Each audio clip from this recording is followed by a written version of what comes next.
Hello friends, welcome to my channel Chaurasia coaching class. मैं राम भवन चौरसिया।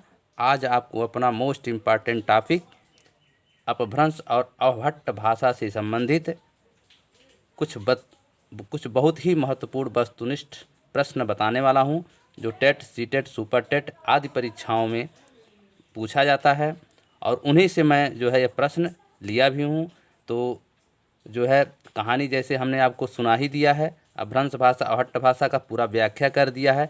अब उसी से संबंधित मैं आपसे प्रश्न पूछ रहा हूं कि कैसे कैसे प्रश्न इसमें पूछे जाते हैं और किस तरह का प्रश्न पूछे जाते हैं, जो बहुत ही इम्पॉर्टेंट है। इस सभी प्रश्नों को आप एक जगह नोटबुक बना लीजिएगा, उसमें लिख लीजिएगा, और जैसे जैसे मैं बताते जा रहा हूँ वैसे वैसे आप लोग लिखते जाइएगा। शॉर्टकट में हम इसका थोड़ा थोड़ा व्याख्या भी करते जाएंगे, जिससे आपकी प्राचीन जो स्मृति है वो पुनः रिपीट हो जाए। अगर हमारा यह वीडियो आपको अच्छा लगे तो आप अपने मित्रों को शेयर करना मत भूलिएगा, और लाइक, सब्सक्राइब और कमेंट अवश्य करें, तथा बेल आइकन को प्रेस करना न भूलें, ताकि हमारे सभी वीडियोज का नोटिफिकेशन आपको मिलता रहे। तो बिना देर किए हम अपना यह 9वां वीडियो स्टार्ट करते हैं। आप यहाँ देख सकते हैं, मैंने यहाँ लिखा है VIQ, वेरी इंपॉर्टेंट क्वेश्चन, वस्तुनिष्ठ पर अपभ्रंश भाषा। अपभ्रंश भाषा से संबंधित ये जहाँ जैसे प्रश्न पूछा जाता है उसी से संबंधित मैं यहाँ पर आपको बता रहा हूँ। तो आप इसको अपने नोटबुक में लिख लीजिएगा कि अपभ्रंश भाषा से संबंधित कैसे कैसे प्रश्न परीक्षाओं में पूछे जाते हैं। भाषा के अर्थ में अपभ्रंश का प्रयोग किस सदी में मिलने लगता है? जो अपभ्रंश भाषा है उसका प्रयोग शब्द के रूप में कहाँ पर और किस समय मिलने लगता है? तो मैंने आपको बताया ही था कि छठी सदी में। किस सदी में?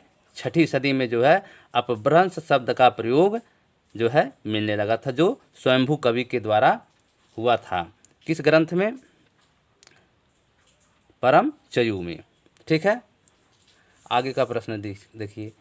अपभ्रंश शब्द का सबसे पहले उल्लेख किसने किया? अब जो वहाँ पर लिखने की बात थी तो वहाँ पर स्वयंभू के शब्दों में था, लेकिन यहाँ अपभ्रंश शब्द का सबसे पहले उल्लेख किसने किया? महर्षि पतंजलि ने अपने महाभाष्य में किया। किस में कहा है? महाभाष्य में। ठीक है, तीसरा है भारतीय आर्य भाषाओं के विकास के कितने चरण हैं?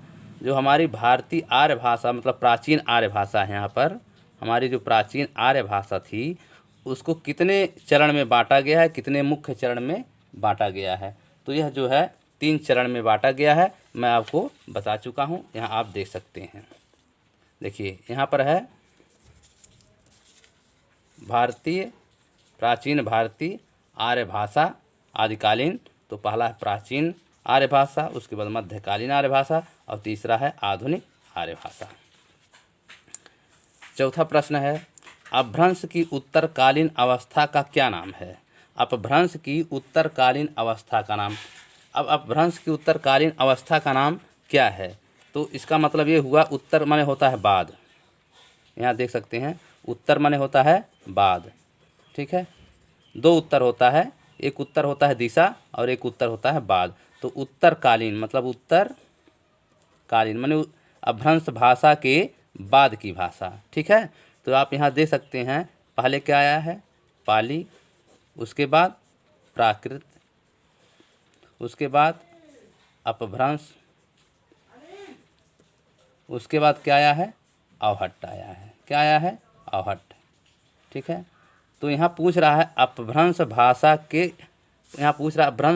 के उत्तरकालीन अवस्था का क्या नाम है? तो अब उत्तरकालीन मतलब उसके बाद का। अगर पूर्व का पूछता तो आप प्राकृत बताएंगे, उस अप्राकृत का पूर्व पूछेगा तो पाली बताएंगे। ठीक ना? तो मैंने आपको एक सूत्र बताया था पहले ही कि प्रा, पा, अप, आओ, ये सूत्र बताया था। ये सूत्र आप याद रखेंगे। प्रा से पाली नहीं, पा प्रा अप आओ, ये आपका सूत्र था। तो पहले में पा आएगा, पा से पापा वाला शब्द पहले रहेगा, तो पा से हो जाएगा पाली, आपका यहाँ पर है, और प्रा से हो जाएगा प्राकृत, और अप से हो जाएगा अपभ्रंश, और अब से हो जाएगा अवहट्ट। ठीक है, तो क्लियर हो गया कि अपभ्रंश भाषा की उत्तरकालीन अवस्था, तो उस कौन भाषा आपका होगा? आहट। ये आपको क्लियर हो गया होगा। 5वां है अपभ्रंश का मुख्य छंद कौन सा है? तो अपभ्रंश भाषा जब लिखी जा रही थी तो उस समय उसका प्रमुख छंद क्या था? दोहा था कि चौपाई था कि जो है बरवें था कि कुंडलियाँ था? किस छंद में जो है अपभ्रंश भाषा अधिकतर लिखी जाती थी? तो मैंने उसमें बताया था आपको कि दोहा। ठीक है, इसको याद रखिएगा कि दोहा छंद जो है अपभ्रंश भाषा का मुख्य छंद है। 6वां है अपभ्रंश का प्रथम प्रबंध काव्य।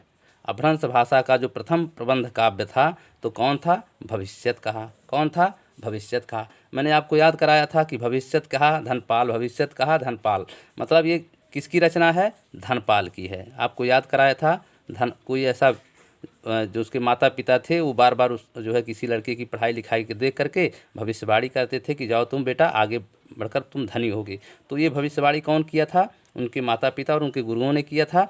तो इससे याद हो गया कि धनपाल का जो है जो भविष्यत कहा था ये आपका पहला प्रबंध काव्य था। किस भाषा में?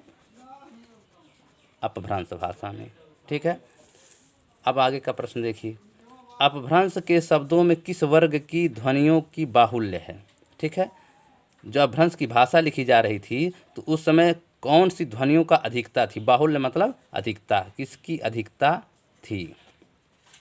तो अधिकता किस की थी? ट वर्ग, जैसे ट ठ ड ढ अड़ा, ये इन वर्गों का जो पंचाक्षर थे ट ढ ट ठ ड ढ अड़ा का, इन्हीं वर्गों का ट ठ ड ढ और अड़ा, तो इन्हीं वर्गों का जो है इन्हीं अक्षरों का मतलब प्रधानता थी, अधिकता थी। इसी साथ एक प्रश्न मैं और बता देता हूँ कि ये भी प्रश्न आता है कि अपभ्रंश के शब्दों में किस जो है मात्रा की अधिकता थी? मात्रा की, तो आपको मैंने बताया था ऊकार। क्या बताया था? ऊकार, जिसमें बड़ा उपमांत्रा और छोटा उपमांत्रा। मात्रा की बात पूछे तो आप ऊकार लिखेंगे और अगर अक्षर की बात पूछे तो ट वर्ग की लिखेंगे। ठीक है, क्लियर हो गया होगा। 8वां प्रश्न है अपभ्रंश की भवभूति किसे कहते हैं? अपभ्रंश की भवभूति किसे कहते हैं? तो अपभ्रंश की भवभूति जो है पुष्पदंत कहते हैं, जिसकी रचना का नाम है जसहर चर्यू। जसहर चर्यू, ये आपको भी मैंने याद कराया था कि ऐसा पुष्प जिसमें दांत होता है किस शहर में मिल सकता है? जसहर, जो ऐसा शहर हो जसहर शहर में मिल सकता है। तो इस तरह से आप याद करेंगे। जसहर का जो है पुष्पदंत का जसहर चर्यू जो है प्रमुख रचना है। लेकिन इस जो अपभ्रंश का वाल्मीकि जिस तरह से हम स्वयंभू को कहते हैं, ठीक है, उसी प्रकार अपभ्रंश की भवभूति हम किसे कवि को कहते हैं? पुष्पदंत को। ठीक है, आगे देखिए। सिद्ध के प्रथम कवि कौन हैं? तो सिद्ध के प्रथम कवि जो है कौन है? सरहपा हैं।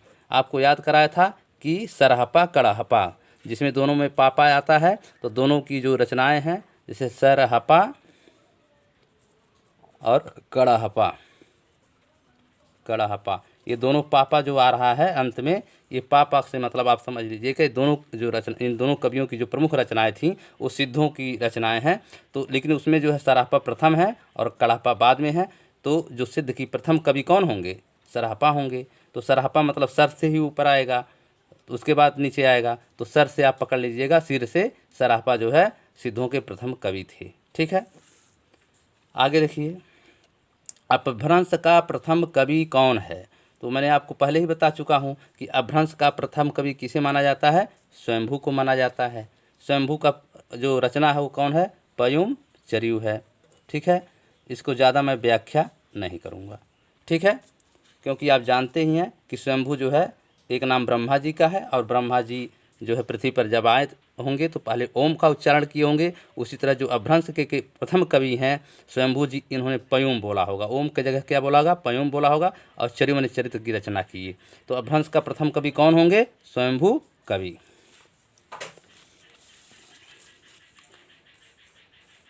आप 11वां प्रश्न देखिए। किसने परवर्ती अपभ्रंश को पुरानी हिंदी कहा? किसने परवर्ती अपभ्रंश को पुरानी हिंदी कहा? तो ये चंद्रधर शर्मा गुलेरी जी ने परवर्ती अपभ्रंश को पुरानी हिंदी कहा। परवर्ती मतलब उसके पूर्व की हिंदी को, अपभ्रंश के जो है पूर्व की हिंदी को मतलब अपरवर्ती मतलब अपभ्रंश को ही जो है उन्होंने पुरानी हिंदी कहा। किसने कहा? चंद्रधर शर्मा गुलेरी जी ने कहा। तो आपको सिर्फ इतना पकड़ना है कि परवर्ती अपभ्रंश, क्या पकड़ना है? परवर्ती। जहाँ ये शब्द आ जाएगा कि परवर्ती अपभ्रंश को पुरानी हिंदी, परवर्ती अपभ्रंश को पुरानी हिंदी किसने कहा? तो आप लिखेंगे चंद्रधर शर्मा गुलेरी जी। ठीक है। फिर है अपभ्रंश में कुल कितने स्वर हैं? मैंने आपको बता ही दिया था, अपभ्रंश में कुल 8 स्वर हैं। ठीक है। आ यहाँ देख सकते हैं, आ ई उ और लघु ए और लघु ओ। ठीक है। इसमें बड़ा ए और बड़ा औ नहीं था। ठीक है। तो कुल कितने स्वर हुए? 8। ये आपको याद होगा। इसमें से जितना मैं बता रहा हूँ सबको आपको याद होता जाएगा और याद भी होगा। 13वां है, आप देख सकते हैं, पौराणिक गाथाओं की जानकारी के लिए अपभ्रंश का कौन सा ग्रंथ सबसे बड़ा है? ठीक है। पौराणिक गाथाओं की जानकारी के लिए, मतलब पौराणिक माने प्राचीन जो कथानक लिखी गई हैं की जानकारी के लिए अपभ्रंश का कौन सा ग्रंथ सबसे बड़ा है? तो ये महापुराण है। किसका है? जसहर चर्यू का। जसहर चर्यू, उस पुस्तक का नाम है जसहर चर्यू और ये क्या था? महापुराण था। तो ये जसहर चर्यू आप जानते ही होंगे कि इसके जो प्रमुख लेखक कौन है? पुष्प दंत जी हैं। ठीक है। तो ये पौराणिक गाथाओं की जानकारी, मतलब पौराणिक गाथाएं जैसे हमारे यहाँ वेद, श्रुति, स्मृति, रामायण, महाभारत जो है हम लोग पढ़ते हैं, तो उसी प्रकार अपभ्रंश भाषा में जो पौराणिक गाथाओं की जानकारी हमें किस ग्रंथ में मिलता है? तो आप यहाँ पर लिख सकेंगे कि जसहर चर्यू के में मिलता है। किस में मिलता है? जसहर चर्यू में मिलता है, जिसे हम महापुराण भी कह सकते हैं। ठीक है। अब आगे देखिए, अपभ्रंश किस प्रकार की भाषा है? ठीक है। तो मैंने आपको बताया ही है उसके पहले कि जो अगर अपभ्रंश भाषा में अगर पूछ दे किस वर्ण का ज़्यादा प्रयोग हो रहा तो ट वर्ग का, उसी प्रकार जो है अपभ्रंश किस प्रकार की भाषा है? तो आप लिख सकते हैं उकार की भाषा। मैंने बताया था ना कि धन से धनु, मन से मनु, जन से जनु। तो देखिए, धन को उस समय क्या लिखते थे? धनु। जन को क्या लिखते थे? जनु। मन को कैसे लिखते थे? मनु। सब में देखिए उ अक्षर आ रहा है। तो इस प्रकार से आप कह सकते हैं। यहाँ देखिए लड्डू, राजू, पुल। ये डू में जो है बड़ा मात्रा है, राजू में बड़ा उप मात्रा, पुल में छोटा उप मात्रा है। तो ये सभी मात्राएं जो हैं उकार की मात्राएं हैं। तो अपभ्रंश भाषा में अगर पूछ दे कि किस प्रकार की भाषा है, तो आप निसंदेह निश्चिंत होकर लिखेंगे उकार की भाषा है। 15वां देखिए, हिंदी भाषा की उत्पत्ति किस अपभ्रंश से हुई? तो हिंदी भाषा की उत्पत्ति किस अपभ्रंश से हुई? सौर सैनी अपभ्रंश से। ठीक है। किससे हुई है? सौर सैनी अपभ्रंश से। ये आपको याद रखना चाहिए। अगर प्रश्न आ जाता है, बहुत ही महत्वपूर्ण प्रश्न है, VIQ कि मतलब जो है हिंदी भाषा की उत्पत्ति किस अपभ्रंश से हुई, तो आप लिखेंगे सौर सैनी अपभ्रंश से। ठीक है। क्योंकि उसमें कई जो है अपभ्रंश हैं, जैसे आपका अर्धमागधी है, मागधी है, सौरसैनी है, ब्राचड़ है, उसके बाद खस भाषा है, मराठी है, महाराष्ट्री है। तो इसमें से कौन से हिंदी की उत्पत्ति हुई? तो आप लिखेंगे कि सौर सैनी अपभ्रंश से हिंदी की उत्पत्ति हुई है। ठीक है। बहुत ही महत्वपूर्ण प्रश्न है। 16वां देखिए, मागधी अपभ्रंश से किस भाषाओं का विकास हुआ? मैंने आपको बताया ही है कि मागधी में जो है अपभ्रंश से किन किन भाषाओं का विकास हुआ। तो मागधी से जो है 4 भाषाओं का विकास हुआ है, बांग्ला, बिहारी, उड़िया, असमिया। मतलब इस तरह से आप कह सकते हैं, ट्रिक मैंने बनाया था, बांग्ला, बिहारी, उड़िया, असमिया अपभ्रंशी मागधी है। अपभ्रंशी मागधी है, मतलब बांग्ला और बिहारी, उड़िया, असमिया क्या है? अपभ्रंशी मागधी है, मतलब मागधी अपभ्रंश भाषा है। इसको याद करने का ट्रिक क्या है? बा से बांग्ला, बा से बिहारी, दो ब आएगा उपसर्ग में और अंत में आ लास्ट में आ रहा है उड़िया, असमिया। तो आप जान जाएंगे बा से जो है बांग्ला, बिहारी और लास्ट में उड़िया, असमिया में आ प्रत्यय आ रहा है। तो ये दोनों से यहाँ हो गया कि ये जो 4 लैंग्वेज हैं, ये आप किसका है? मागधी का है। ठीक है। मागधी अपभ्रंश का। ठीक है। फिर दे रहा अवधी भाषा के अन्य 2 नाम। तो अवधी भाषा का और भी नाम है, एक जैसे कोसली और दूसरा है बेसवाड़ी। कोसली मतलब कौशल नरेश किसको कहा जाता है? रामचंद्र जी को। तो कौशल मतलब अवध, कहाँ? अवध को भी अयोध्या भी कहा जाता है, अवध को अयोध्या कहा जाता है और अवध को ही कौशल भी कहा जाता है, कौशलपुर कहा जाता है। तो आप ले लेंगे अवधि का एक जो है दूसरा नाम क्या था, कौशली, और दूसरा है बेसवाड़ी। ठीक है, ये बेस मतलब आधार और वहाँ की जो भाषा थी बेसवाड़ी। बाड़ी से आप बानी लगा लीजिएगा, बेसवाड़ी। ठीक है, तो बेसवाड़ी मतलब इस तरह भी लिख सकते हैं। ठीक है, तो जो वहाँ की भाषा थी अवधि की, दो प्रमुख और उनका नाम था, अवधि भाषा का दो और नाम था, एक हो जाएगा कौशली और दूसरा हो जाएगा बेसवाड़ी। ठीक है, अपभ्रंश भाषा किस प्रकार की भाषा है? तो अपभ्रंश भाषा किस प्रकार की भाषा है? वियोगात्मक। कौन सी भाषा है? वियोगात्मक। इसको आप याद रखिएगा, क्योंकि अपभ्रंश भाषा का प्रकार पूछ सकता है कि किस प्रकार की भाषा है, तो ये आपका वियोगात्मक भाषा है। ठीक है, 19वां, शोरशैनी अपभ्रंश से किस भाषा का विकास हुआ? जो शोरशैनी अपभ्रंश से किस भाषा का विकास हुआ, तो मैंने आपको बताया ही था कि शोरशैनी में जो है 3 प्रमुख बोलियां हैं, वो है पश्चिमी हिंदी, राजस्थानी, गुजराती। तो पश्चिमी हिंदी, राजस्थानी, गुजराती शोरशैनी है। ये मेरा ट्रिक है, आप इसको एक बार पुनः याद कर लें। पश्चिमी हिंदी, राजस्थानी, गुजराती शोरशैनी है। ठीक है, तो जो है पश्चिमी हिंदी, राजस्थानी, गुजराती शोरशैनी है। मतलब अगर पूछ दे कि शोरशैनी का अपभ्रंश भाषा से कौन कौन भाषा निकली थी, तो आप लिख दीजिएगा पश्चिमी हिंदी, राजस्थानी, गुजराती। ठीक है, अब आपको 20वां प्रश्न मैं दिखा रहा हूँ। हिंदी के विकास में अपभ्रंश का योगदान किसके ग्रंथ हैं? हिंदी के विकास में अपभ्रंश का योगदान, एक पुस्तक है और उस पुस्तक का नाम है हिंदी के विकास में अपभ्रंश का योगदान। हिंदी के विकास में अपभ्रंश का योगदान मतलब एक जो पुस्तक लिखे हैं, ये कौन है? डॉक्टर नामवर सिंह। कौन लिखे हैं? डॉक्टर नामवर सिंह। ये प्रमुख ही मुख्य और प्रमुख आलोचक रहे हैं। तो इस पुस्तक का नाम क्या है? हिंदी के विकास में अपभ्रंश का योगदान। कैसे होगा इसको याद? कि जैसे मान लीजिए आप पढ़ रहे हैं, लिख रहे हैं, मेहनत कर रहे हैं, तो आपको फीस कौन दे रहा है? आपके माता पिता। पढ़ा कौन रहे हैं? शिक्षक पढ़ा रहे हैं। तो आपके पढ़ाई लिखाई में किसका योगदान है? माता पिता का, गुरुजी का, मित्रों का। तो इस प्रकार से जो हिंदी का भाषा है, एक शिष्य है, लड़का है, स्टूडेंट है हिंदी, तो उस हिंदी रूपी स्टूडेंट का विकास किस के द्वारा हुआ? तो उनके माता पिता क्या हुए? अपभ्रंश ही हुए। अपभ्रंश जो भाषा थी वो उसके पूर्वज भाषा है। तो इस तरह से उनके माता पूर्वज कौन होते? पूर्वज किसे कहते हैं? अपने माता पिता को कहते हैं। तो हिंदी भाषा का पूर्वज कौन भाषा है? अपभ्रंश भाषा है। तो जब अपभ्रंश भाषा है तो ये अपभ्रंश जो है इसका योगदान होगा। तो इसका मतलब हुआ कि हिंदी भाषा के विकास में अपभ्रंश का योगदान। ऐसा पुस्तक लिखने वाले कौन जो है लेखक हैं? तो आप लिख देंगे डॉक्टर नामवर सिंह। आपको क्लियर हो गया होगा। 21वां है पूर्वी हिंदी भाषा की प्रमुख बोलियां। पूर्वी हिंदी भाषा की प्रमुख बोलियां। तो यहाँ पर चूंकि मैंने पूर्वी हिंदी लिखा है, तो पूर्वी हिंदी से आपको याद ही है अर्धमागधी पूर्वी हिंदी। मेरा ट्रिक है अर्धमागधी पूर्वी हिंदी। एक लाइन का याद करना है, कुछ करना, अर्धमागधी पूर्वी हिंदी। ठीक है, तो अर्धमागधी भाषा में कौन कौन प्रमुख हैं? अवधी, बघेली, छत्तीसगढ़ी। मैंने आपको सूत्र भी बताया है इसके पहले वीडियो में कि पूर्वी में आप देखिएगा 1 2 3 कितने वर्ड आ रहे हैं? 3 वर्ड आ रहे हैं। तो 3 वर्ड आ रहे हैं, तो इसका पूर्वी हिंदी में 3 ही जो है भाषा होगी। तो 3 तो भाषा क्लियर हो गया। लेकिन सूत्र मैंने बताया था अवछी। क्या बताया था? अवछी। ये आपका सूत्र है। ऐसे हो जाएगा अवधि, वैसे हो जाएगा आपका अवधि, अवछी मतलब वैसे हो जाएगा बघेली, और छी से हो जाएगा छत्तीसगढ़ी।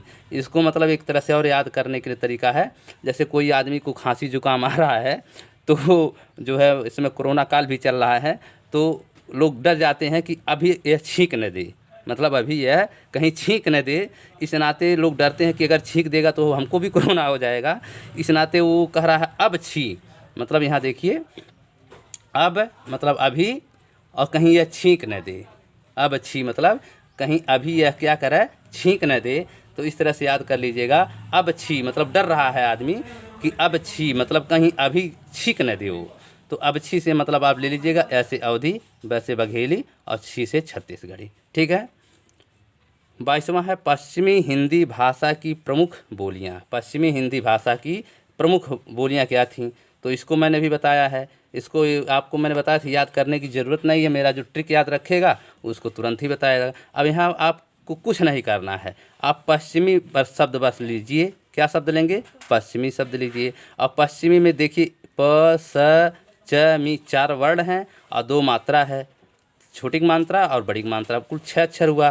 फिर पश्चिमी में ही आपको जो है मैंने बताया था कि प और च छुपा हुआ, क्या छुपा है, पच, और इस पच से बना लेंगे 5। तो इसमें कितनी प्रमुख बोलियां होंगी, 5।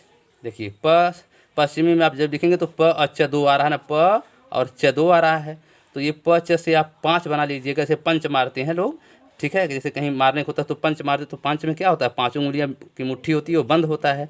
तो इस प्रकार से वो पंच में 5 भाषाएं हो सकती हैं या है भी।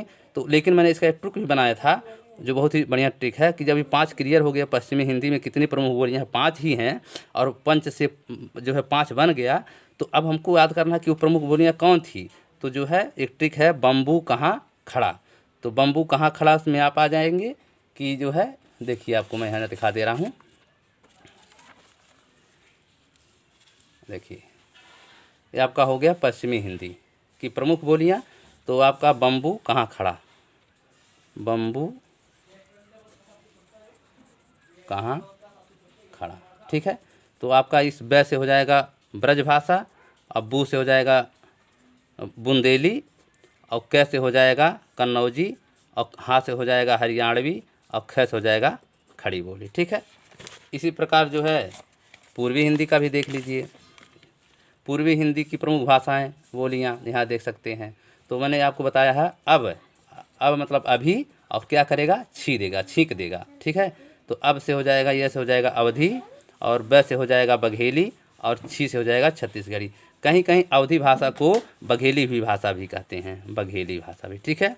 अवधि मैंने पूर्वी हिंदी को बघेली भी कहते हैं, पूर्वी हिंदी को बघेली भाषा भी कहीं कहीं कहते हैं, ठीक है। अगर हमारा यह ट्रिक और अगर हमारा यह वीडियो आपको अच्छा लगेगा तो आप जो है इसको ज़रूर शेयर करिएगा। और एक अगला वीडियो मैं इसको फिर बनाने वाला हूं, जो हमारा 10वां वीडियो होगा, उसमें कुछ मैं महत्वपूर्ण, अति महत्वपूर्ण वस्तुनिष्ठ प्रश्न देने वाला हूं जो बहुत ही महत्वपूर्ण है। तो उसको जो है आप लोग जो है ज़रूर देखिएगा, क्योंकि जो भी प्रश्न आएगा इन्हीं वस्तुनिष्ठ प्रश्नों से ही आएगा। और बाकी अगर आपको किसी भी बात की समस्या समझ में प्रॉब्लम आ रही है अपभ्रंश अवहट्ट भाषा से या प्राचीन आर्य भाषा से, तो आप हमारा कुल मिलाकर के 10 वीडियो अपभ्रंश भाषा में मैं बनाया हूँ। तो आप एक किनारे से आप पढ़ सकते हैं, ठीक है। और परीक्षा के समय एक बार अगर अपभ्रंश अवहट्ट और जो है प्राचीन आर्य भाषा से संबंधित हमारा जो 10 जो है ये प्रमुख वीडियो है, इसको अगर आप पढ़ लेते हैं और पढ़ने के बाद आप परीक्षा में जाते हैं तो अपभ्रंश भाषा से संबंधित कोई भी प्रश्न किसी भी प्रकार से घुमा फिरा के देगा, तो हम आशा ही नहीं, हमें पूर्ण विश्वास है कि आप लोग 100 में 100 नंबर लाएंगे अपभ्रंश भाषा से संबंधित। अभी इसके बाद जो ये हमारा 9वां वीडियो है, इसके बाद 10वां भी वस्तुनिष्ठ भाषा से संबंधित आएगा प्रश्न। इसके बाद मैं अवहट्ट भाषा का स्टार्ट करने वाला हूँ 11वां वीडियो से। धन्यवाद।